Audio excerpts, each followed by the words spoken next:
Muy buenas tardes a todos. Es un gusto inaugurar estas transmisiones de Zona Paz. La primera, esperamos de muchas, conferencia pública que se realiza por este medio. Más gusto me da hacerlo con Guillermo Sheridan para hablar de Octavio Paz, ¿sí? Pero también de Ramón López Velarde. Guillermo Sheridan, muy bien conocido por todos ustedes, es investigador de la UNAM y miembro del Sistema Nacional de Investigadores. Rafael Estrada y yo estamos más que complacidos de escucharlo esta tarde.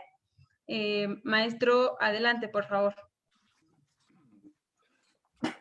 Bueno, tenía que hacer la obligatoria tos, que significa que ya estoy listo. En fin, yo también hablo de López Velarde, conmemoro el centenario de su muerte, volviendo a su escritura y con el ánimo de convocar a otros a inaugurarse en sus fecundos misterios. Bien puede ser López Velarde el poeta más estudiado del México moderno. Lo han estudiado Tomás Segovia y Sergio Fernández, José Emilio Pacheco, Gabriel Said, desde luego, Carlos Monsiváis. Todos nos volcamos sobre López Velarde, aniversarios de por medio o no, y nos intrigamos cada vez más ante este poeta que es, yo diría que es un verdadero jeroglífico mexicano, así de misterioso y así de relevante, un jeroglífico mexicano tan importante como la Virgen de Guadalupe, el otro gran jeroglífico. En esta ocasión voy a hablar de López Velarde revisando lo que Octavio Paz dijo y escribió sobre él. Hay una linealidad lírica entre ellos, una suerte de secuencia genética de carácter poético. López Velarde estudió a Manuel José Otón, Villaurrutia estudió a López Velarde, Octavio Paz a Villaurrutia y a López Velarde. Son eslabones de la misma cadena estremecida de esa forma de la inteligencia mexicana que es su tradición poética. Sor Juana, López Velarde y Javier Villaurrutia son la santa trinidad de Octavio Paz en el altar mexicano de su religión poética. Luego de la monja, fue a López Velarde a quien más estudió y a cuya casa, buen hijo pródigo, más acostumbraba a regresar. Paz asentó su fidelidad por primera vez en una combativa conferencia en 1937, tiene 22, 23 años, una conferencia que dictó en Valencia durante su viaje a España en Guerra Civil. Dirigida como estaba a sus camaradas republicanos militantes, Paz les presentó a López Velarde no solo como el poeta de la Revolución Mexicana, sino hasta como un militante en la lucha contra el feudalismo y el imperialismo. Repetía el lugar común velozmente edificado por el Estado mexicano y, curiosamente, por el bloque de obreros intelectuales, nacionalistas y revolucionarios que así lo proclamaron en 1931, desdeñando o olvidando prudentemente cuánto aborreció López Velarde a la revolución y a los revolucionarios. Lo mismo a Victoriano Huerta, a quien llamaba un Barrabás alcohólico, que a Emiliano Zapata y a Pancho Villa. Le tuvo respeto solamente a Madero, por demócrata, y después a Venustiano Carranza, quizá más por interés. En fin, que junto a esas proclamas de circunstancia, ya lejos de la pólvora, Paz les dice a los camaradas españoles que López Velarde es también autor de un mundo poético, misterioso y cóncavo, adjetivo que le habrá parecido de lo más audaz al joven Octavio, y en sintonía, claro, con el diccionario de su maestro. Más sereno, en un ensayo de 1942, en el que describe a los poetas mexicanos según la hora del día que más es advertible en su escritura poética, Paz sostiene que la hora de López Velarde es la crepuscular. El crepúsculo que recorre caminando por la calle de Plateros, en el centro de la Ciudad de México, o bien, dice, metido en un burdel postvillista con olfato y angustia, pecador y creyente. Esto es 1942. Y se pregunta, ¿o estará acaso en una iglesia, permanente crepúsculo, llorando ante la Virgen, espantado de sí mismo, que contempla a la imagen con cierta sarracena codicia? Sacrílego e ingenuo, López Velarde crea una atmósfera de alcoba e iglesia, en la que no podemos distinguir si la luz es de la lámpara votiva o de la mesa de noche, y entre cuyas sombras es difícil adivinar si sobre el lujo de un canapé o la dureza de una tarima gesticulan la muerte o el placer. Es intrigante la observación de Paz en el sentido de que López Velarde, que vive en un perpetuo estado de concupiscencia, pudiese haber codiciado sarracenamente a la mujer que no deja de ser la Virgen. Y después lo llama ingenuo, adjetivo del que ya tendrá tiempo de arrepentirse luego. En 1943 manifiesta por primera vez su incomodidad hacia quienes presentan a López Velarde como un concentrado de la mexicanidad.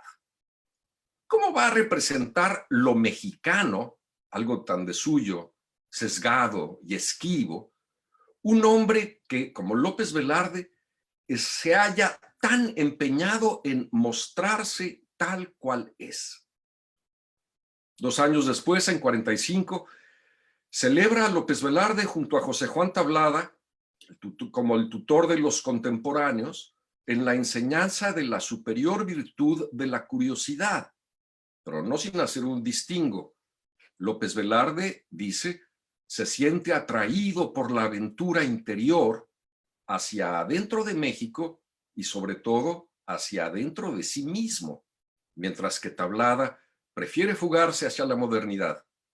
Si López Velarde se amerita en Baudelaire, el último Tablada se gradúa a Dada y a Picasso. En 1950, Paz reitera lo mismo. Donde Tablada es un poeta visual, instantáneo, López Velarde es un hombre lento, dice, y en diálogo consigo mismo. Poco a poco, Paz comienza a llevar su interés a la singularidad del estilo de López Velarde. Si él se esmeró en, dice, crearse un lenguaje personal, es porque tiene algo personal que decir y accede a la idea que más le interesa en López Velarde porque es la que más le interesa en sí mismo. Además de decir, es un poeta empeñado en decirse. En 1957 escribe el primer ensayo extenso, El lenguaje de López Velarde. Registra su desacuerdo con quienes lo reducen a la ingenuidad fervorosa de los poemas a Fuensanta y a la provincia. Tampoco está muy de acuerdo ya con Villaurrutia, que si bien señaló su familiaridad espiritual con Baudelaire, no registra sus esenciales diferencias. Baudelaire, dice Paz, es un rebelde y siente la fascinación de la nada. Es un poeta que canta a Satán, el príncipe de la inteligencia autosuficiente. Mientras que López Velarde es un pecador, dice, y sufre la atracción de la carne, pero nunca duda ni blasfema, sino que sueña con la renunciación final y el perdón postrero. Después de esta valoración espiritual, a la que es tan dado Paz cuando escribe sobre sus penates, sobre sus mentores poéticos, Paz regresa a la rara virtud de su lenguaje y sus imágenes. Ese es su mérito superior, ser el creador de un lenguaje. Un lenguaje, dice, que es difícil y personal, toda vez que asciende desde el habla coloquial hasta convertirse en un idioma de cruel perfección, un idioma cargado de gracia opaca y relampagueante. No es desde luego un estilo que haya pesado en la poesía de Paz. No hay ni reflejos ni ecos de la imaginación quirúrgica que tenía López Velarde para el adjetivo inaudito, la metáfora psicalíptica o las sinuosas analogías. Lo que sí hay, que es más importante, es la emulación de una conducta poética ávida de hacerse de una voz propia, una intimación del lenguaje, un alcanzar lo que llama Paz la voz del ser, que a partir del arco y la lira se había fortalecido en su propia poética como el sentido sin el cual los otros sentidos no tienen sentido. Dice Paz, la palabra es espejo, conciencia escrupulosa. Todo lenguaje, si se extrema como extremó el suyo López Velarde, termina por ser una conciencia. Y allí, donde comienza la conciencia del lenguaje, la desconfianza frente al lenguaje heredado, principia la recreación de uno nuevo, o principia el silencio, principia la poesía. La palabra, cuando es creación, desnuda. La primera virtud de la poesía, tanto para el poeta como para el lector, consiste en la revelación del propio ser. La conciencia de las palabras lleva a la conciencia de uno mismo, a conocerse, a reconocerse. Bueno, es en este párrafo en donde Paz enuncia el más alto elogio posible en la severidad de su sistema y cuando aspira también a ser un semejante de López Velarde, pues consiguió una poesía que por ser conocimiento de sí mismo le permite conocer a los otros, reconciliarse y corresponderse con los demás. Ha sucedido lo que en ese periodo de su vida Paz considera la virtud superior de la poesía, ser un lenguaje, dice, que habla por todos y para todos. Es la misma facultad a la que aspira él cuando un año después de escrito ese ensayo, manifiesta en Piedra de Sol su aspiración a escribir para y desde los otros todos que nosotros somos. Paz leyó en Nueva Delhi, en agosto de 1963, el importante libro de Allen W. Phillips, Ramón López Velarde, el poeta y el prosista. Digo con emoción el nombre del profesor Phillips, que fue un querido amigo mío y en buena medida un pionero esencial sobre el conocimiento de López Velarde. Y desde luego la puerta por la que Paz terminó por escribir El Camino de la Pasión. Octavio quería escribir una recensión entusiasta del libro de Phillips, pero el escrito se salió de madre y culminó en un ensayo singularmente intenso y luminoso. Ramón López Velarde, El Camino de la Pasión. Su intención declarada, dice, es descubrir la filiación de López Velarde y el sentido de su tentativa poética. Pero en un registro subsidiario, el ensayo es también una suerte de autobiografía emocional por interpósito poeta. Una actitud a la que Paz era propenso cuando escribía ensayos sobre sus guías espirituales, sobre sus penates. Años antes, Villaurrutia había sentido algo similar, y esta es una virtud fascinante que tiene López Velarde. Nos hace sentir, al ser los testigos de su drama, mucho más atentos a los dramas que nos son propios, a los propios nuestros. Decía Villaurrutia, el dormido despierto, al tratar de explicar la complejidad espiritual de Ramón López Velarde, no hacía sino ayudarme a descubrir y examinar mi propio drama.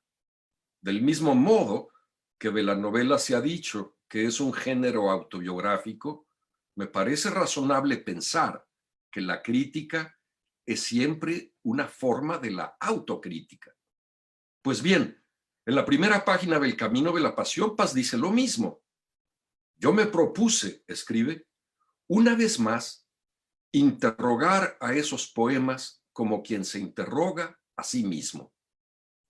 No lo dice nomás como una definición de su idea de la crítica, ni solamente porque aspira a alcanzar una concordia empática con López Velarde, sino también porque cae en la cuenta de que la historia de su propio íntimo dilema amoroso, el de Paz, guarda similitudes con el de López Velarde y desea, al leer el del Zacatecano, entender mejor el suyo.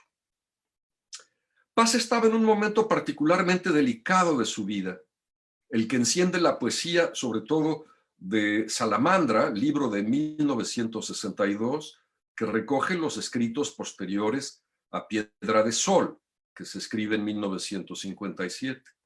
Entre muchos otros temas, Piedra de Sol celebraba el renacimiento de la pasión, ahora hacia la pintora italiana Bona de Pisis, con quien Paz había iniciado amores muy claroscuros desde 1953, y que cuando Paz escribe El Camino de la Pasión, ya está a punto de convertirse en su más intensa pesadilla. He estudiado esta historia con detalle en mi libro, Los idilios salvajes, ensayos sobre la vida de Octavio Paz, el tomo 3, una historia dramática en la que López Velarde hace, curiosamente, el papel de un testigo involuntario. Paz releyó a López Velarde junto al libro de Phillips mientras realizaba un viaje con Bona de Nueva Delhi a Cachemira en el verano de 1963. ¿Habrá elegido llevarse el libro de López Velarde al percatarse de las similitudes entre su drama y el suyo? Ambos habían vivido un primer intenso amor juvenil y después una pasión de intensa, devastadora energía erótico-sexual. Mas la simpatía de Paz con López Velarde no derivaba solamente de las semejanzas entre la naturaleza de sus experiencias amorosas, sino de su mutua necesidad de entenderse, de hacer de la poesía el vehículo y el instrumento de ese entendimiento. Y más allá de la gloria o el infierno de su desarrollo, la cifra de su significación final. En el genio expresivo de López Velarde, Paz encuentra señales para explorar y entender mejor su propio dilema. Como López Velarde, Paz no quiere decir lo que siente, quiere descubrir quién es él y qué es aquello que siente para sentirlo más plenamente, para ser lo que es con mayor albedrío, dice Paz de López Velarde, y lo dice de sí mismo. La pasión artística y la conciencia crítica de López Velarde, explica, se confunden con su vida misma, tal como le ocurre a él. Se hallaba de tal manera consciente de esas similitudes que en un arrebato de empatía, después de aquel viaje a Cachemira, le dice por carta a Bona, con su propio énfasis, que el ensayo que escribe sobre López Velarde, dice Paz, en realidad es sobre nosotros. Unos meses más tarde, ya terminado el escrito, le reitera que ha narrado en él, dice Octavio, mi propia historia velada, que se trata de un ensayo crítico y asimismo biográfico, en tanto que, dice, considero haber transcrito al de López Velarde varios temas de mi propio drama. Bueno, más que una proyección, el ensayo de Paz parece una transcripción en el sentido musical.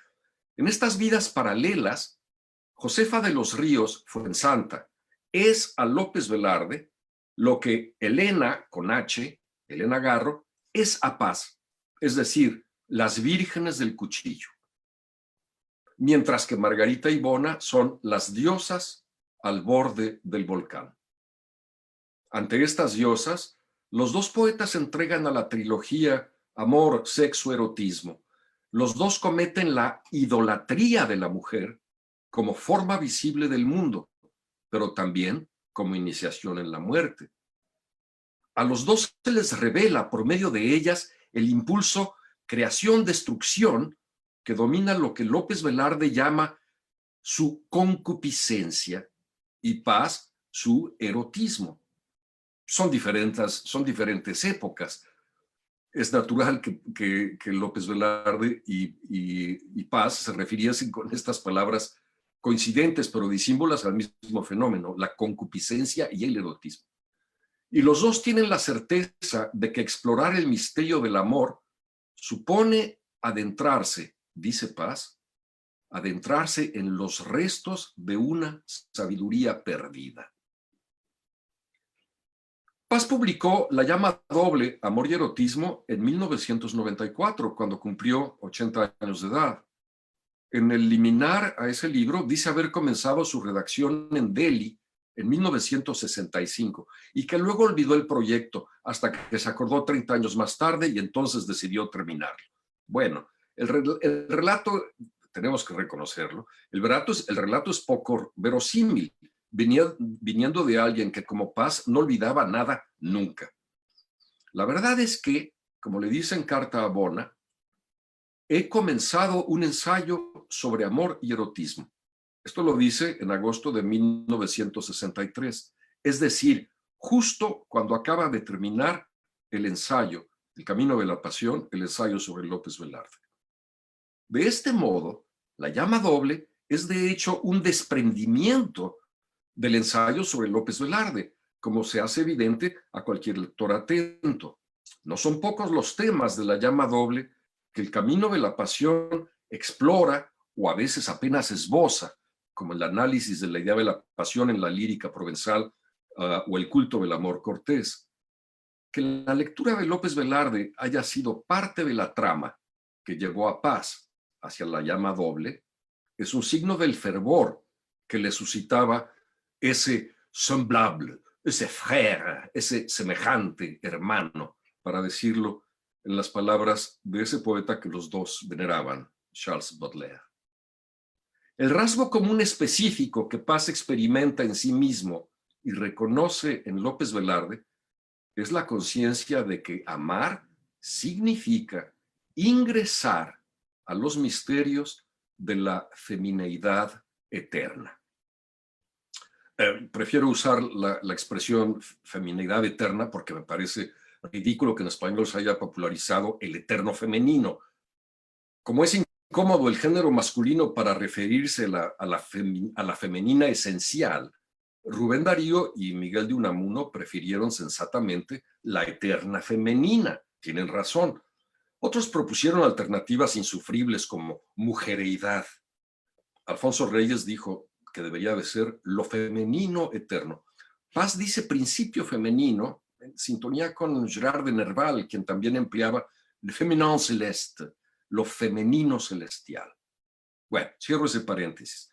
Más que ingresar a los misterios de la femineidad eterna, se trataba de cobrar conciencia de que perderse en el deseo exige de la mujer la misma energía. Esto lleva a que su carácter mistérico esté nimbado por la conciencia de su libertad, por una voluntad y una complejidad anímica particular del signo femenino. El descubrimiento de estas similitudes entre su pasión y la de López Velarde lleva entonces a Paz a narrar su historia velada desde sus más profundas creencias románticas, que la mujer es la clave del mundo, que es la agencia de la reconciliación, que es la imagen del universo, que aporta la única experiencia real de la totalidad de la vida, siendo a la vez la paradójica emisaria de la muerte. Después propone en el Ordo Amoris de López Velarde una serie de coincidencias oficiosas entre la dama de la tradición y Fuensanta a través de sus metamorfosis, dice Paz. Algo similar a lo que él experimentó con Helena. Otorgar a la amada, por ejemplo, un nombre secreto o simbólico. Combatir contra la inaccesibilidad y los obstáculos sociales y familiares. cobrar conciencia de el universo imantado por la presencia de la dama, realizar la confusión entre el lenguaje del amor divino y el humano, el amor casto que no impide la búsqueda del amor carnal, la fidelidad absoluta a la dama que no se altera, inclusive si intervienen otros amoríos, la devoción que ve a la mujer como la ánima, es decir, lo opuesto a el animus, siguiendo a Jung, es la conciencia de su enamorado y la proyección del yo profundo en la figura de la amada.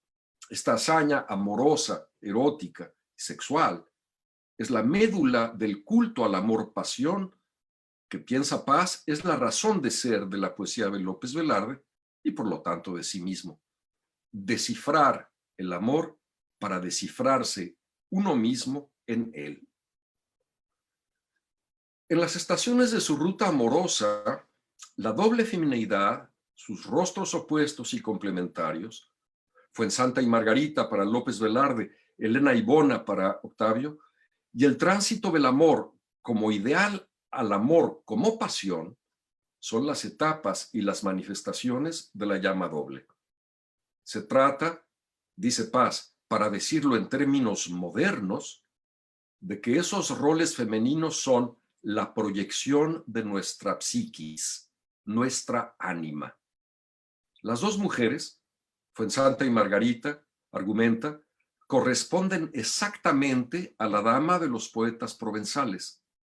Ambos amores reales se funden, o más bien se disuelven, en la figura de la amada, dice Paz. Y esa figura es el ánima, la imagen del propio poeta. Es su mitad femenina en cierto sentido, y en otro es su porción inmortal. Y juntas configuran su propia alma, su verdadera identidad. Paz ya había presentido esta revelación muy joven, en 1935, en sus Vigilias, el diario de un señador que escribió entonces, y le sorprende encontrarla de manera tan nítida en su cofrade López Velarde, hechizado por la misma conciencia escindida entre la imagen y el ánima. Si en su carta a dos desconocidos Paz se dirige a su alma muerte, le deslumbra confirmar que López Velarde había hecho otro tanto en la derrota de la palabra. Cuando escribe López Velarde, este es el misterio de la pasión, el enigma del amor, el ánima que buscamos en este mundo y más allá, ¿es la muerte? Alma, amada muerte, ya no sé dónde concluyes tú y dónde comienzo yo. Somos un mismo nudo de amor. El enamorado y su ánima se envuelven mutuamente hasta convertirse en una pareja perdida en el vacío de la soledad y en el caos del silencio, resume Paz. Sus miradas se copian como dos espejos paralelos. El enamorado y su ánima volcánica se mecen, dice, en un vaivén de eternidad, en un columpio de tinieblas, sobre un desfiladero de tinieblas. Y luego de besarse sin tregua, se petrifican en dos estatuas que continúan besándose sobre la tumba. Un viaje hacia la muerte por la ruta del amor que Paz documenta en la tradición de Occidente, la que une el erotismo, la muerte y el amor, y explora desde su origen el misterio de las relaciones entre esas tres palabras. Es esta la tradición de la que Paz se asume heredero tras los pasos de López Velarde, reconociendo en él al iniciado. Al primero, en México por lo menos. La segunda parte del Camino de la Pasión inicia con una definición tajante sobre la poesía de López Velarde. Dice Paz, el amor es su tema. Es lo mismo que él querría que se dijese de la suya, como se lo dice de hecho en la versión en verso de La llama doble, el poema que tituló Carta de Creencia, una gran letanía a la diosa y un oficio religioso en las luces y tenebras del amor, el poema recorre las escalas del deseo y la sexualidad con una armonía que tiene también sus amargos bemoles en los celos y en la lascivia, máscara de la muerte, así como en las consecuencias de endiosar una criatura. Es la misma adictiva idolatría del peso femenino que arrebató a López Velarde. La mancha de púrpura, sección del ensayo que elucida la experiencia de la pasión en la poesía del Zacatecano, se detiene en la concurrencia de las contradicciones complementarias que López Velarde detectó temprano en su economía erótica, como escribe en Las tinieblas húmedas. Escribe López Velarde: en las alas obscuras de la raya cortante me das al mismo tiempo una pena y un goce, algo como la helada virtud de un seno blando, algo en que se confunden el cordial refrigerio y el glacial desamparo de un lecho de doncella.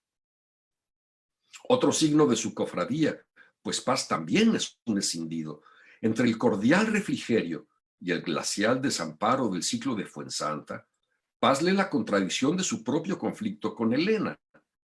El choque de esas temperaturas, dice Paz, impide la consumación de ese amor y al mismo tiempo su confusión lo conserva vivo a lo largo de los años. Al decir eso de López Velarde se lo dice a sí mismo. Es una confusión, subraya Paz, que impide la finalidad amorosa, pues el conflicto entre la calidez del deseo y el cuerpo frígido es insalvable. Dice Paz, la ambigüedad no reside solo en el objeto de su adoración, sino en sus sentimientos. Amar a Fuensanta como mujer es traicionar la devoción que le profesa. Venerarla como espíritu es olvidar que también, y sobre todo, es un cuerpo. Así, no puede exponerlo a la prueba de la realidad sin exponerlo al mismo tiempo a la extinción. La sangre y la devoción acabarían por fundirse, o una de ellas anularía a la otra. No le queda más recurso que transfigurarlo. Fuensanta se vuelve un cuerpo inaccesible y su amor algo que jamás encarna en un aquí y un ahora. Termina Paz. No se enfrenta a un amor imposible. Su amor es imposible porque su esencia es ser permanente y nunca consumada posibilidad. A diferencia de su cofrade, Paz se empeñó en la realización de su amor y propició por ende su fracaso. Para López Velarde, la imposibilidad de consumar su amor termina por convertir a Fuensanta en un fantasma, en la imagen de la lejanía, dice Paz. Lo que queda entre ellos, y más en la imaginación de López Velarde que en los hechos, es una interminable despedida que le parece a Paz marca la especificidad de la historia de amor de su antepasado. Siempre se está despidiendo. Y de inmediato agrega, empleando ya una elocuente primera del plural, agrega que Fuensanta, dice, es la desaparecida, el ánima en pena, la ausente con la que se sostiene un infinito diálogo imaginario. Es aquella que está a punto de dejarnos y que todavía por un instante retenemos. Tú eres, le dice, una epístola de rasgos moribundos colmada de dramáticos adioses. López Velarde decidió liberarse del fantasma de Fuensanta y le decretó una muerte simbólica. Pues la muerte, dice Paz, es la forma más perfecta de la despedida. Esta muerte simbólica de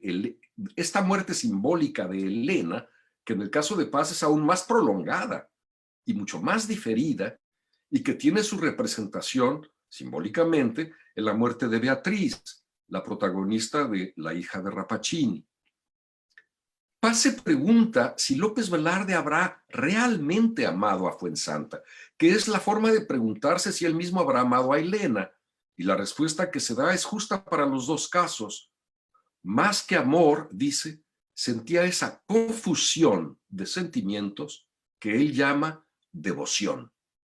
Un estado de alma que, sumado a la confusión, enceguece la mirada del deseo, dice Paz. Si Fuensanta es una figura pasiva, más un ídolo que una realidad, la inalcanzable Helena, como se aprecia reiteradamente en su correspondencia, es una perenne fugitiva. Helena, por la interpósita Fuensanta, comienza por ser también una visión que la mirada del enamorado transfigura en imagen. Dice Paz, la imaginación es el deseo en acción. Deseamos las formas que imaginamos, pero estas imágenes adoptan la forma que nuestro deseo les ha impuesto. Al final, regresamos a nosotros mismos. Hemos perseguido, sin tocarla, nuestra sombra. Cuando el deseo se apodera de la imaginación, su tutela enceguece al deseoso yo. Y si esto sucede en el nosotros de la pareja, el resultado es aún más dramático. Habría que evocar las teorías que observan en las parejas juveniles, cristalizados en su amor, el famoso narcisismo en espejo. Paz cree que el amor de López Velarde a Josefa de los Ríos cometió ese error de juventud y que confundió con el amor la sobrecogedora conciencia de la capacidad de amar, que es otra cosa. Dice Octavio, toda su vida López Velarde buscó el amor, no importa que no lo haya encontrado o que, como es más probable, no haya querido encontrarlo, porque estaba enamorado, más que de una mujer, del amor mismo. Nos hallamos, pues, ante el nondum amabam et amare amaban, que tan escrupulosamente detectó en su alma San Agustín. Es el amor al amor, el que a veces se trueca en amor a la pasión, como en Baudelaire y en sus discípulos López Velarde y Paz. Es el amor a la imagen del amor, a la infinita sed de amar, como dice López Velarde. Y en ese punto, Paz interviene con una precisión interesante. No dice que su amor sea infinito, dice que su sed de amar es infinita. Si repara en esta sutil diferencia, lo hace porque se trata de una sed que él, Paz, conoce bien, como lo dirá años más tarde en Proema.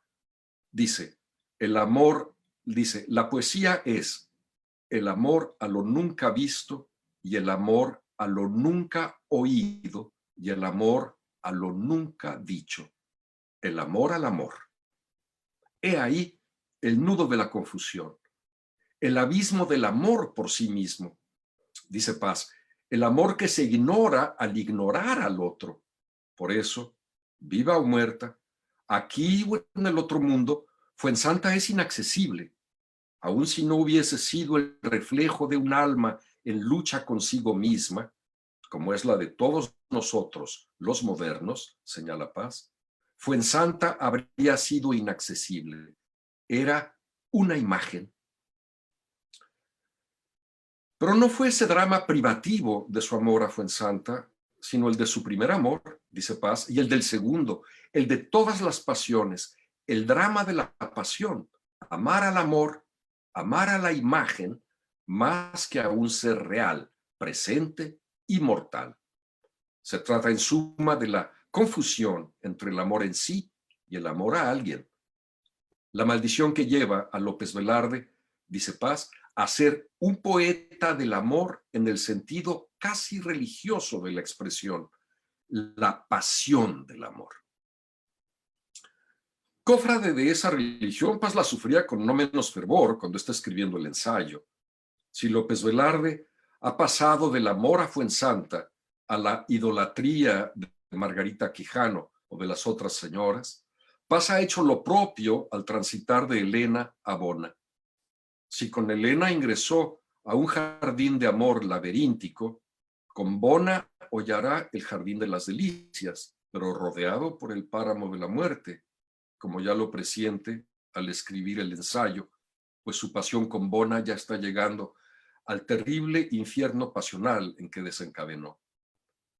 El misterio de lo femenino, escribe Paz, es el misterio tatuado, por decirlo así, en el cuerpo de la mujer. Los órganos de gestación son los de nuestra destrucción. Si el macho es el lujo de la especie, la hembra es su continuidad. Al devorarnos se perpetúa. Aunque la idea no es nueva, para López Velarde es algo más que un lugar común. Es una revelación que lo guía en su exploración de la realidad y de sí mismo. Por ella penetra en ciertas zonas prohibidas, sigue Paz. Allá, en espacios más vastos e inclementes, la verdad se abre como una cruel flor doble. En efecto, la idea no es nueva, ni tampoco idea. Es un mito arraigado en el inconsciente colectivo y un componente arquetípico de la gran diosa en su manifestación terrible. Es el mito que está detrás de Lilith y de Salomé en Circe y en Clitemnestra, la fuerza terrible que va de las ululantes melusinas a la mujer moderna como máquina ciega y sorda, fecunda de crueldad que vislumbró Baudelaire. Cruzado el umbral con su Virgilio zacatecano, Paz también mira esa cruel flor doble, la mujer que es la imagen completa y perfecta del universo y que une las dos mitades del ser, es también la dadora de la vida y de la muerte. Y como López Velarde, el amante voluptuoso y melancólico, lee en la piel de la mujer esa doble escritura que López Velarde cifró en ese par de versos extrañísimos. Ahí, en la piel de la mujer, escriben el placer su caligrafía y la muerte su garabato. Pero no se trata únicamente del condúcenos amor hacia una muerte que narra Dante en la historia de Paolo y Francesca. Paz le atribuye a López Velarde la idea de que la mancha de púrpura con que las parejas firman su pasión durante el coito es una cuota sacrificial que exige la mujer para cobrarse la falta de ser. Si el hombre se aferra de la mujer para escapar de su abisal falta de ser, la mujer convierte la suya en una rabiosa, destructora hambre de muerte. Se trata de nuevo de la mujer impura de Baudelaire, como dice Baudelaire, la bebedora de la sangre del mundo. La mancha de púrpura es de este modo la rúbrica de la muerte bajo su apariencia de mujer, la flor doble. Es también la mancha carmesí que en la camisa de Tristán representa su condena a conocer el amor solo como Liebestod, como muerte de, en, por amor. Se recordará la perpetua herida en el cuerpo de Tristán que cada vez que se restaña, y solamente Isolda puede restañarla, vuelve a aparecer cuando Tristán se aleja de ella. De este modo, la flor doble del amor y la muerte es el lado oscuro de la llama doble. No el deseo que enciende la llama del amor, sino la pasión que lo consume hasta matar a sus protagonistas. En el traslado autobiográfico de los roles que describe Paz, Fuensanta Elena es así la perpetua ausente, la mujer a la que vuelven inaccesible, dice Paz, la distancia y la muerte, mientras que el segundo amor, Margarita Bona, es la cercanía y la muerte. En su helada pasividad, el de Fuensanta y el de Elena, dice Paz, es un cuerpo que contemplamos tendido, paisaje de signos en el que podemos leer el verso y el anverso de la realidad. En los cuerpos de Margarita y Bona, en cambio, dice, la visión es activa, que no nos invita a la contemplación, sino al abrazo, a ese abrazo sexual que incluye la mancha de púrpura. El cuerpo pasivo es un fruto, dice, una guitarra que se acaricia o se hiere. El cuerpo activo, en cambio, cobra voluntad y alma y se enfrenta al cuerpo masculino. Fuensanta y Helena son unas dulces colinas, hermosas y lejanas. Perdón. Margarita y Bona, en cambio, son los volcanes por cuyas laderas chorrea lentamente la lava. Tanto Paz como López Velarde emplearon la metáfora de la mujer que yace en la ladera del volcán mientras la lava corre a su alrededor. Ya voy a terminar. Después del Camino de la Pasión, López Velarde aparece en el discurso de Paz solo en conversaciones, en entrevistas, casi siempre glosando lo que dijo en los ensayos anteriores. Siempre cofrade de San Ramón, Paz evoca un par de veces el retorno maléfico para ilustrar su propio regreso a la Ciudad de México, luego de años de ausencia. Si López Velarde, al regresar a Jerez, encontró un Edén subvertido, Paz se encontró con lo mismo, pero no por la revolución, sino, dice, por el progreso a la moderna, el lucro de los capitalistas, la megalomanía de los gobiernos y la sórdida fantasía de la clase media. Su poema, Vuelta, de 1976, que se refiere a uno de esos regresos, lleva de hecho como epígrafe la primera estrofa del poema de López Velarde. Y después, en el Nocturno de San Ildefonso, para evocar sus días juveniles, cuando ve aparecer a Helena caminando por el centro de la capital, glosa en cursivas dos imágenes de un poema de López Velarde, de Día 13, bajo un cielo de hollín, la llamarada de una falda. En solo a dos voces, Paz propone una analogía interesante. López Velarde publica zozobra en 1919. Dice Octavio, es el libro central del posmodernismo hispanoamericano. Y ese mismo año, y 2 años antes, T.S. Eliot publica Prufrock. Lo único que tienen en común, piensa Paz, es su mutua veneración por el poeta francés Jules Laforgue. Eliot sale de Harvard, Laforgue protestante, mientras que López Velarde sale del seminario Laforgue católico. Mencionar juntos a los dos poetas, dice Paz, es una de esas asociaciones incongruentes en las que se complacía Laforgue. José Olivio Jiménez y el mismo Allen Phillips estudiaron la relación de López Velarde con Laforgue, la más evidente, y desde luego no pocos han visto la que hay con Baudelaire, pero no se ha hecho hasta donde yo sé la que hay con Théodore de Banville, tan importante para la factura formal y el sentido del humor de López Velarde. Yo estoy metido un poco en eso ahora.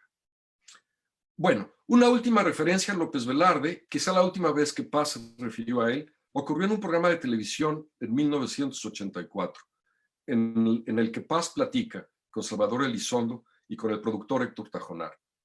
A lo largo de la charla, Paz encomia con frecuencia a López Velarde. Mi prima Águeda, el poema de López Velarde, dice Paz, es la perfección.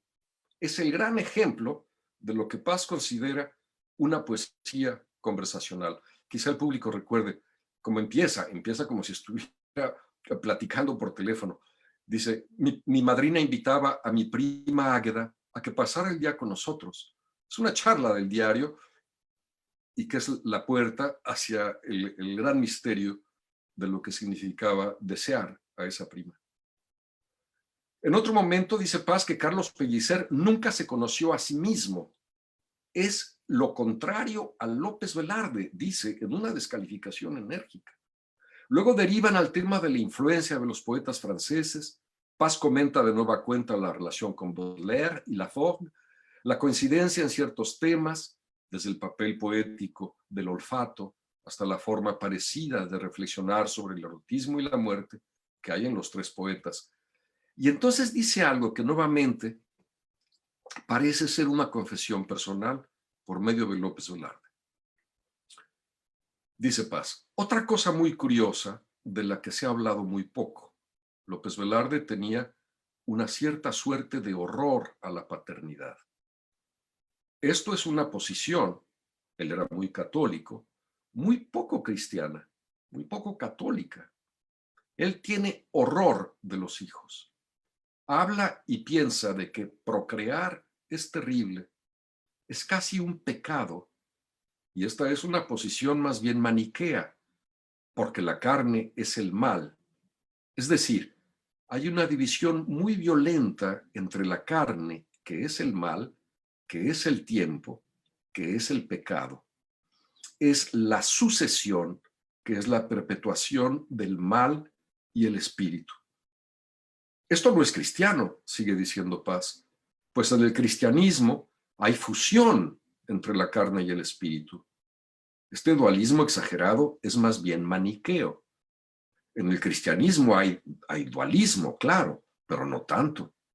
Sin embargo, releyendo a Baudelaire, cuando escribí el segundo ensayo sobre López Velarde, es decir, El Camino de la Pasión, me di cuenta de que en Baudelaire también hay esta especie de maniqueísmo, un horror por la procreación y por la carne. Fue una posición de fin de siglo, una exageración del cristianismo que los llevó en cierto modo al maniqueísmo, y en López Velarde esto es muy claro. Lo más curioso, sigue diciendo Paz, es que el mismo problema existe en Vasconcelos, cuando hace el gran elogio de su querida, de Adriana. Es una mujer inteligentísima, una mujer bellísima, hace todo. Y luego dice Vasconcelos, y además era estéril, como si fuera un gran elogio.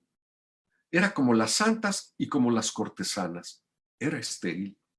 Entonces, había una especie de relación entre lo que llamaríamos la prostitución, que es estéril, y la santidad, que solo es fecunda espiritualmente. Hasta ahí, Paz, en esta conversación, sin guión, sin libreto, ni nada, es una charla. Pero no deja de ser una forma extraña, peculiar de haberse despedido de López Velarde. Finalmente, voy a registrar una curiosa coincidencia. En 1916, en un escrito que se titula La corona y el cetro de Lugones, es quizá el ensayo crítico más encendido de López Velarde para alabar a un guía, a un mentor, a un gran maestro, a Leopoldo Lugones.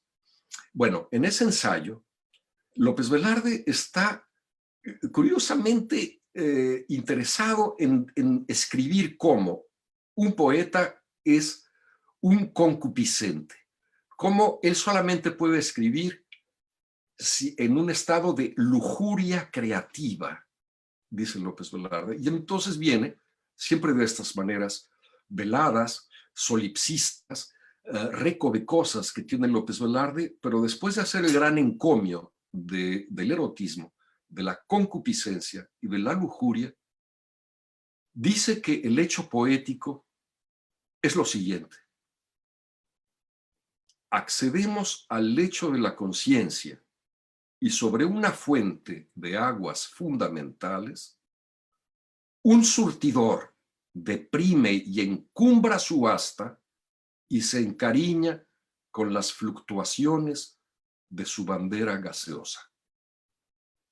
Hasta ahí López Velarde.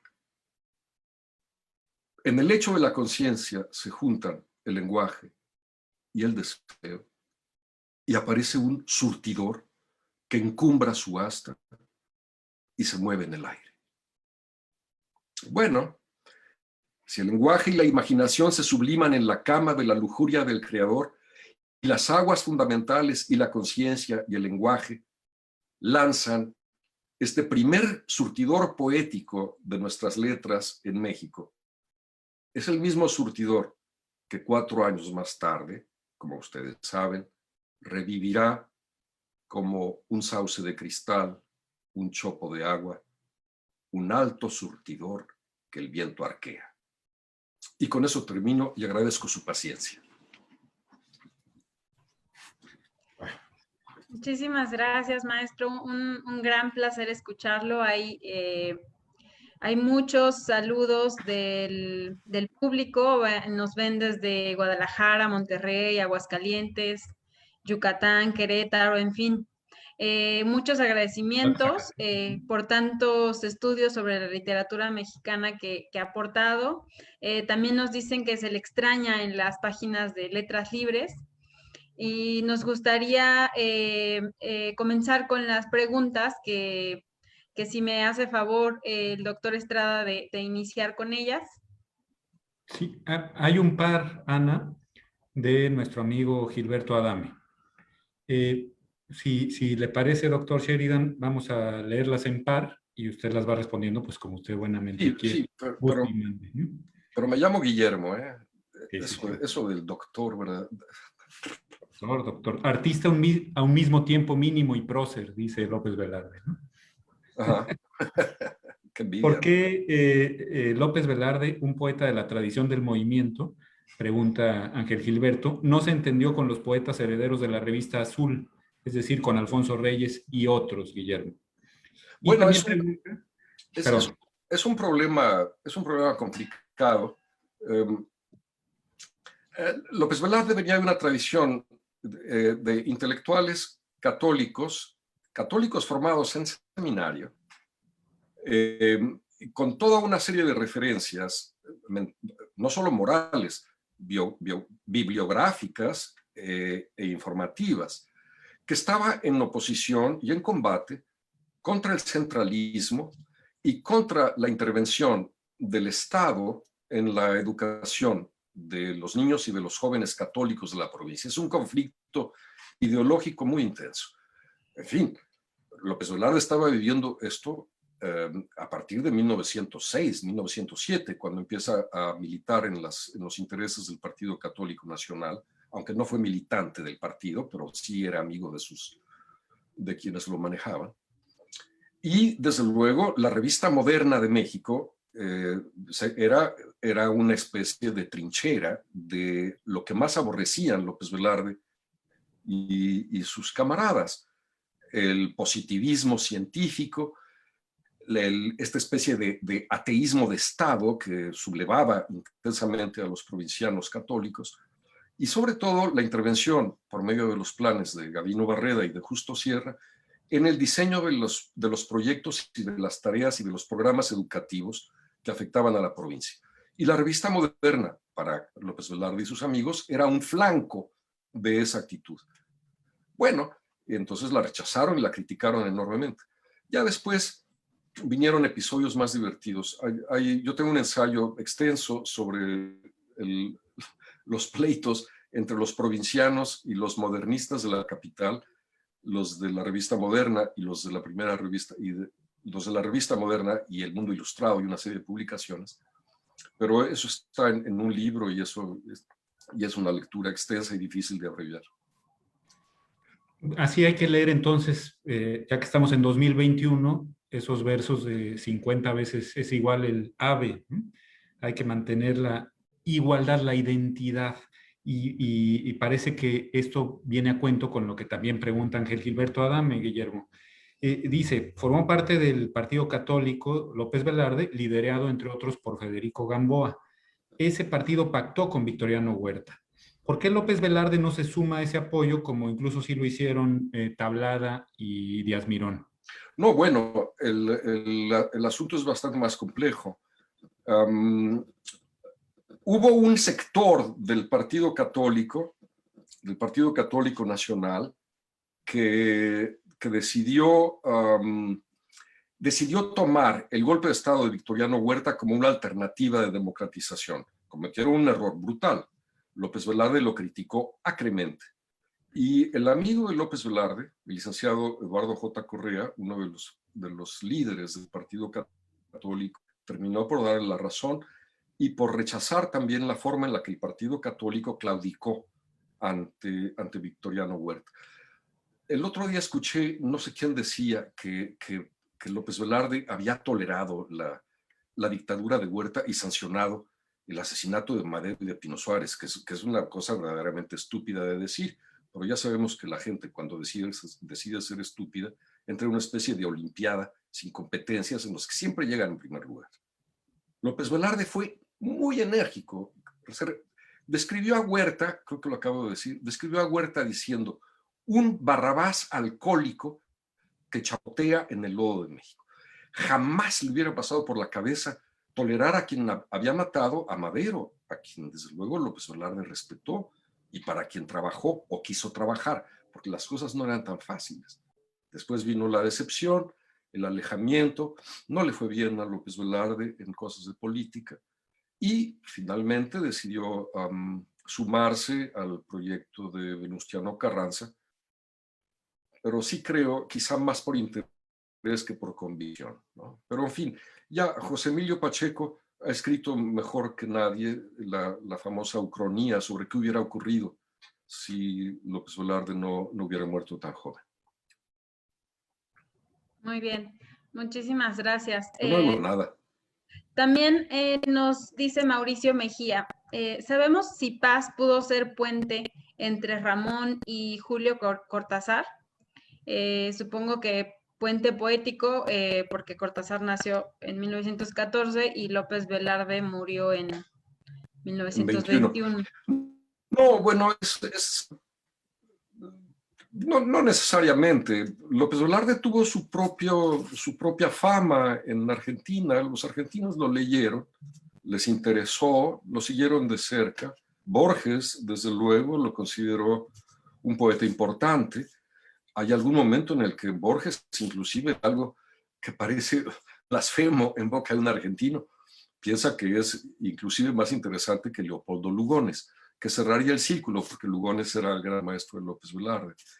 Y ese interés de Borges en López Velarde está más que justificado. Viene en un momento en el que Borges está tratando de escapar de su fugaz fascinación con los lenguajes coloquiales y tal, y de regreso a la escritura, pues le gustaba.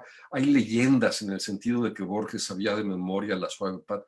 Yo no sé por qué en México hay esta tendencia a decir que López Velarde era tan grande que tú no sabía de memoria La suave patria. Obregón se sabía La suave patria de memoria, que si Borges, bueno, no es así.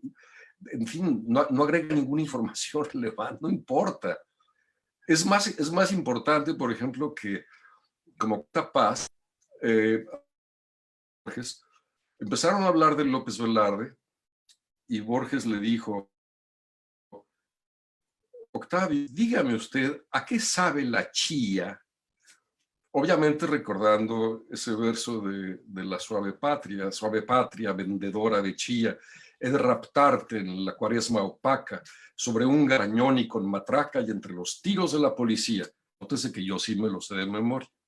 Pero la patria vendedora de chía es toda las fantasías agrícolas de López Velarde, la idea de que la patria es mejor mientras más pequeña, mientras más insignificante, es decir, más íntima puede ser. Pero Borges está en Buenos Aires y lee eso y habrá dicho, ¿qué será la chía? Y obviamente se fue a buscar en alguno de los diccionarios de su biblioteca y descubrió que era esta semillita portentosa y que los mexicanos la comían. Y entonces, lo primero que le pregunta Paz no es, ¿qué opina usted sobre la influencia de los románticos en la poesía de López Velarde? Ni qué opina usted sobre el maniqueísmo en las tensiones poéticas del modernismo hispanoamericano. No, lo primero que le pregunta es, ¿y a qué sabe la chía? Es gracioso. Y Paz contesta, a tierra.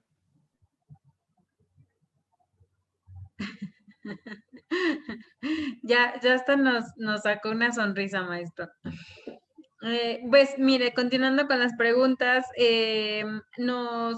tienen inquietud si lo que estaba leyendo es alguno de sus libros o si es un documento inédito. No, como señalé durante la lectura, la parte central sobre esta misteriosa forma que tuvo Paz de explorar por medio de López Velarde su propia situación y de, como dice en esa carta intrigante, carta desde luego inédita. Las cartas de Octavio Paz a Bona de Pisis no son de acceso público. Yo tuve acceso a ellas gracias a la hija de Bona, de mi civil de África, que me permitió leerlas. pero sí, es un episodio muy largo, muy complicado, es una historia realmente complicada que además pesa en toda la poesía que escribió Paz a partir de 1952. Y yo creo que a veces hasta el final de su vida, que giran alrededor de esa pasión, y yo tomé de ese largo ensayo, que es casi un libro en sí mismo, las páginas en las que López Velarde se convirtió en el interlocutor de esa historia. Muy bien. Y Es un nos libro que se preguntan... llama Los idilios salvajes. Justo. Se llama Los idilios salvajes y lo publicó la editorial Era, una editorial heroica mexicana, a la que ojalá vayan y le compren libros, porque como todas las editoriales en México está librando un desigual combate contra el riesgo de desaparecer por la situación que estamos viviendo. Perdón. No, de hecho, justo esa es la siguiente pregunta. Nos tienen inquietud acerca del acervo literario de ambos escritores y dónde se encuentra exhibido, dónde está. Bueno, eso es parte de este tristísimo drama sobre el que también he escrito extensamente, de la incapacidad de México para manifestar el respeto a sus poetas, con una institución que en teoría debería de responsabilizarse de cuidar el legado de estos escritores. El legado de López Velarde es muy escaso. Un puñado de manuscritos, incluyendo La Suave Patria, que venturosamente guarda la Academia Mexicana de la Lengua, donde hay un acervo que los miembros de la Academia procuramos cuidar y vigilar y acrecentar. Gracias a Ángel Gilberto Adame, yo voy ahora, como miembro de la Academia que soy, a entregarles copia del expediente de López Velarde en la Secretaría de Educación Pública. En fin, son parte de esta tarea que consiste en recoger las pequeñas piedrecitas que van dejando en el camino la ruta hacia el misterio de por qué los escritores son los escritores que son. Y bueno, el legado de López Velarde, hasta donde yo sé, es ese. Unos cuantos poemas manuscritos, desde luego una rica iconografía. Las cartas que yo encontré de López Velarde joven, que fueron muy iluminadoras, y no solo para mí, para mucha gente. Hay veces en que me doy cuenta de que hay personas que se beneficiaron muchísimo de ese trabajo que yo hice, que ahora en la Zona Paz esperamos que se pueda reeditar, y que son señal de que habría más que buscar. A mí me asombró mucho, cuando escribía la biografía de López Velarde, encontrar a un personaje de esa biografía, al licenciado Eduardo J. Correa, cuyos descendientes tenían un archivo, y en ese archivo encontré cerca de 40 documentos de López Velarde que no se conocían, incluyendo 8 o 10 poemas, y una serie de señales que permitieron ir a las hemerotecas de provincia a localizar escritos de López Velarde firmados con seudónimo, cartas identificaban. Entonces, fue casi por accidente, pero le agregué al corpus de la obra de López Velarde creo que 70 documentos. Y yo me pregunto si no habrá casos igual, casos más similares.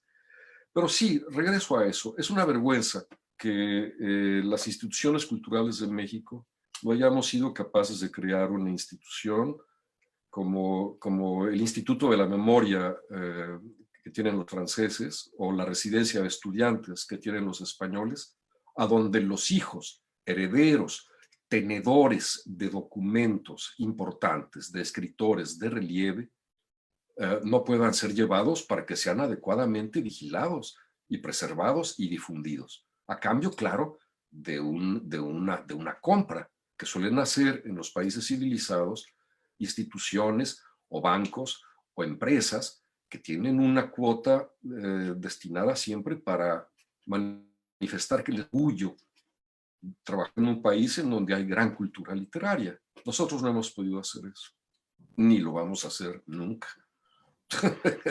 Sí. Quizá algún día, pero bueno.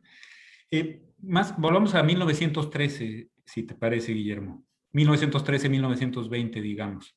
Más allá de la derrota de la fracción maderista del Partido Católico Nacional que dice Jan Meyer, López Velarde sufrió en su momento un ninguneo similar al que sufrió Paz, mucho después, obviamente. ¿Un perdón? ¿Un ninguneo? Preguntan. ¿Fue ninguneado, fue vilipendiado, despreciado? No, no, no, no, yo no creo que nadie lo haya vilipendiado nunca.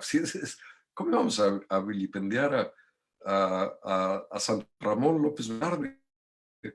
Es nuestro único héroe a la altura del arte. Es quizá el único en el que el 100% de los mexicanos estamos de acuerdo que es un chingón en todo, incluyendo sus contradicciones, sus tinieblas, sus episodios oscuros y tristes, sus vicios, sus virtudes, pero es nuestro jeroglífico. No hubo tal cosa. Lo reconocieron cuando llegó a vivir a México, cuando llega a México por primera vez en 1912, Balbino Dávalos, que lo conoce porque vivían en la misma pensión, es el primero que se hace otro católico, otro provinciano, y por medio de él, López Velarde, muy joven, muy provinciano, con su catadura funeral, porque estaba siempre vestido de negro, era un ser más bien lóbrego, pero pronto empieza a hacerse conocido de todos los poetas importantes. Lo recibe José Juan Tablada, se hace González, en fin, todo el mundo empieza a decir Ecce Homo, ¿no? Aquí está.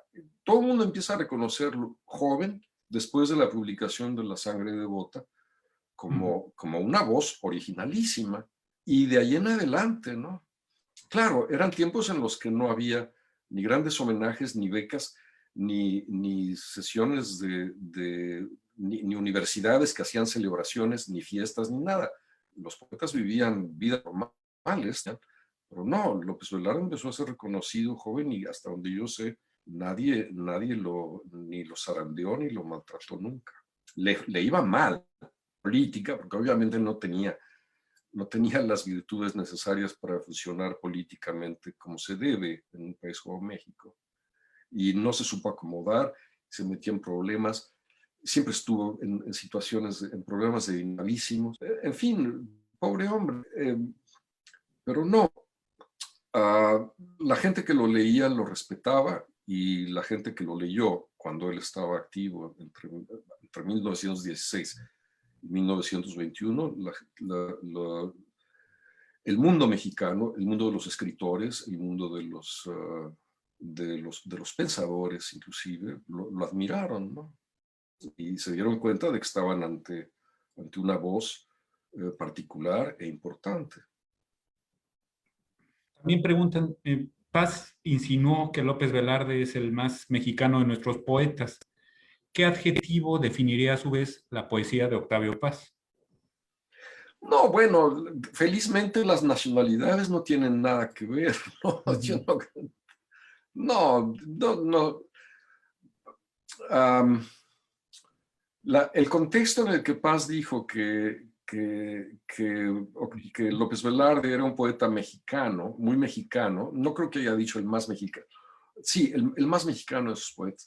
Es un contexto complicado, es un contexto en el que lo dice casi con ironía, porque insiste en que es raro que se le considere tan mexicano a un poeta tan dispuesto a exhibir los registros complicadísimos de su alma con una especie de impudicia y una especie de franqueza que lo hacen muy poco mexicano, en tanto que el mexicano o los mexicanos en general más bien tendemos a los dobleces y a ser escurridizos y a ser difícilmente mostramos qué somos verdaderamente. Podemos hacer la gran faramalla de que somos amigos y de que somos ceros y tal, pero esa gran faramalla en realidad no es más que un despliegue de fuegos de artificio que esconde los secretos y los misterios profundos.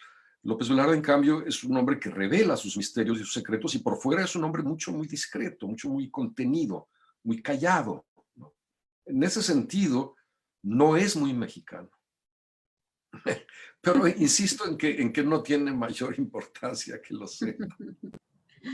Totalmente de acuerdo. Nos pregunta Armando Alanís, López Velarde no quiso encontrar el amor. Paz, en cambio, quiso y encontró el amor. ¿Es así?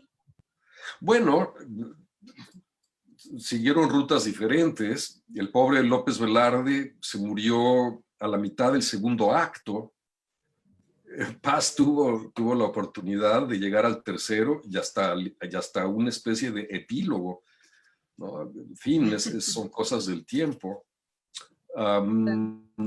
Los dos vivieron esa situación a la que más o menos se aludió en la charla. López Velarde optó por una soltería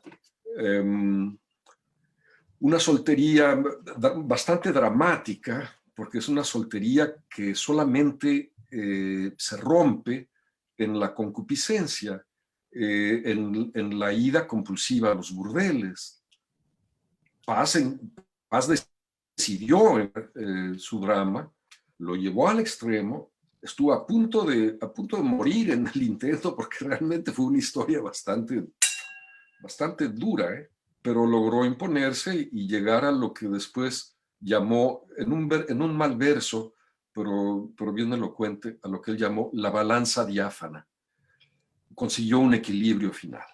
Bueno, pero eso fue más bien gracias al tiempo. ¿Qué hubiera pasado si López no hubiera muerto? En fin, de nuevo, la ucronía de José Emilio Pacheco. ¿Qué hubiera pasado si Obregón dice, bueno, manden a este muchacho a París si tantas ganas tiene de ser diplomático? Es imposible saber.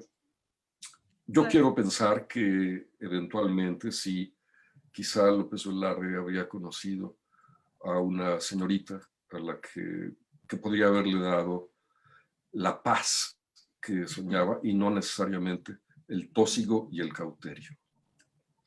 Muy bien. Bueno, le pues faltó yo creo tiempo. que hasta ahí, ¿verdad? Como usted nos diga, tenemos todavía un poco de preguntas, pero como Preguntas, ¿no? usted nos marque. A ver, díganme si hay todavía algo. Mire, Una Fernando Bernal hace un par de preguntas. ¿Se puede considerar a ambos poetas como simbolistas, dada su admiración por los escritores simbolistas franceses, tanto del siglo XVIII como del XIX? No, bueno, simbolistas en el 18 no había. El simbolismo es una forma particular del romanticismo, esencialmente en Francia, con ciertas extensiones hacia Italia, pero sería muy difícil hacer una catalogación que más bien es una taxonomía profesoral y decir quién era simbolista y quién no lo era. Hay gentes que pueden argumentar que Baudelaire era simbolista. Yo prefiero pensar en él como un romántico en el sentido serio, en el sentido filosófico de la palabra. No hay que nuestros escuchas lo saben. Hay algunos que no sepan que romántico aquí no refiere andar dándose besitos, y eso significa una posición filosófica, es una posición histórica, filosófica, estética, religiosa, que es mucho más nutritiva. No, es difícil saber eso. Hay quienes piensan que Jules Laforgue, que es influencia importante en López Velarde, es simbolista, otros que no, otros dicen que es parnasiano. En fin, era un abanico de registros que no tiene mayor pertinencia. Todos esos poetas, digo, uno en López Velarde mismo, uno puede encontrar que hay veces que es un romántico puro, un romántico esencial, y hay veces en que es un poco simbolista, y hay veces en que es parnasiano, y hay veces en que es divertidísimo. Hay una pregunta sobre la Force, pero yo creo que esta está buenísima para cerrar, si les parece bien. Preguntan, más bien afirman, si no recuerdo mal, al final del Camino de la Pasión, Paz afirmó que López Velarde fue un poeta menor con cierto matiz. ¿Cómo hay que interpretar esto? Hasta la fecha no sé cómo tomarlo. Y se ve que al auditorio lo tortura esta afirmación. Bueno, es contexto, otra vez, ¿no? Es contexto, pero no dijo que López Velarde fuera un poeta menor, dijo que era un gran poeta menor. Esto, otra vez, estamos en taxonomías y en jerarquizaciones y eso que pueden ser difíciles de sobrellevar. Ser un gran poeta menor es mucho más positivo que ser un mal poeta y es mucho más positivo que ser un gran mal poeta. Es una catalogación sui generis, pero desde luego un gran poeta menor en el sentido de que un gran poeta mayor. Jerarquía que desde luego solamente han alcanzado en la historia de la poesía, pues yo no sé, 10 nombres.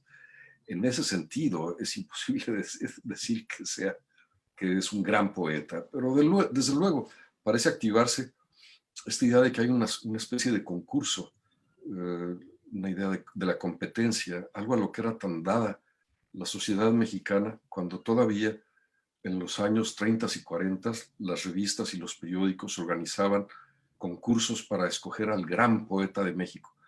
Y había unos concursos laboriosísimos y la gente mandaba sus opiniones a los periódicos y se reunían los jurados y contaban los votos y había una especie de democracia de la genialidad poética hasta que había consenso de que había ganado la competencia, y entonces ya decían quién había ganado el concurso del mejor poeta de México de ese año, que todo eso es un poco absurdo, ¿no? En fin, y eso que era un tiempo en el que, igual que en tiempos de López Velarde, era un tiempo en el que la gente leía poesía habitualmente, no era una excentricidad como por desgracia parece ser la tendencia de nuestros días. Así es. Pues los comentarios siguen, las felicitaciones y sobre todo agradecerle muchísimo. El auditorio está muy contento, muy complacido con la exposición que nos acaba de dar. Y no sé si quisiera dejarlo aquí y le podemos pasar las preguntas que siguen llegando, que no paran, como usted nos marque. Perfecto, sí. Ya lo haremos después y ya espero que pronto aquí en la Zona Paz podamos organizar otra conversación de este tipo. En la Zona Paz aspiramos a convocar el interés y la curiosidad de la inmensa minoría, como decía Juan Ramón Jiménez, interesada no solamente en la obra y el legado de Octavio Paz, sino por añadidura los aledaños, los temas, los episodios, las gentes, los escritores que fueron sus aledaños, que estuvieron alrededor de Paz y de su trabajo. Y bueno, haber hecho esta primera reunión así, por medio del Zoom y eso, espero que haya servido de algo. Y de ser así, pues espero que pronto podamos hacer la siguiente. Y gracias a todos. Encantados, que no sea la primera ni por supuesto la última. Muchas gracias. Al contrario. Hasta luego y saludos a todos.